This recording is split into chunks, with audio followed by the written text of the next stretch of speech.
എന്ത് സ്ഥിരപ്പെട്ടത്? പിന്നെ ഞാൻ ചോദിക്കുന്നത് നിങ്ങൾ വ്യക്തിപരമായി സാക്ഷ്യം പറഞ്ഞതിന്റെ തെളിവാണ്. നിങ്ങളുടെ കണ്ടവരെ ബോധ്യത്തിന്റെ കണ്ടു. അടിസ്ഥാനം എന്താണ്? കണ്ടവരെ കണ്ടു. അതാണോ തെളിവ്?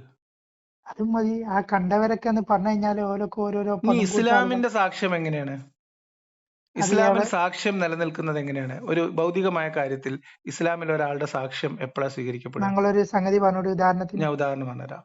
ഒരാളുമായിട്ട് വ്യഭിചരിച്ചു. ആ നാലാള് കാണണം സുർമക്കോല് കുപ്പിയായിട്ട് ഇറക്കണ മാതിരി. കാണണ്ടേ? അറിയില്ലേ? കാണണ്ടേ? ആ ആ, ആ അപ്പോഴല്ലേ വിഷയത്തിലെ അവന്റെ സാക്ഷ്യം, ഒരു മിനിറ്റ്, അപ്പോഴല്ലേ അവന്റെ സാക്ഷ്യം സ്വീകരിക്കുള്ളൂ. ആ അയമുട്ടിയാജി കണ്ടിക്കണോന്ന് വാപ്പുട്ടിയാജിനോട് പറഞ്ഞിട്ട് വാപ്പുട്ടി മൂസക്കുട്ടിനോട് പറഞ്ഞു, മൂസക്കുട്ടി അലവിക്കുട്ടിനോട് പറഞ്ഞാൽ ഈ അലവിക്കുട്ടിക്ക് പോയി സാക്ഷ്യം പറയാൻ പറ്റുമോ?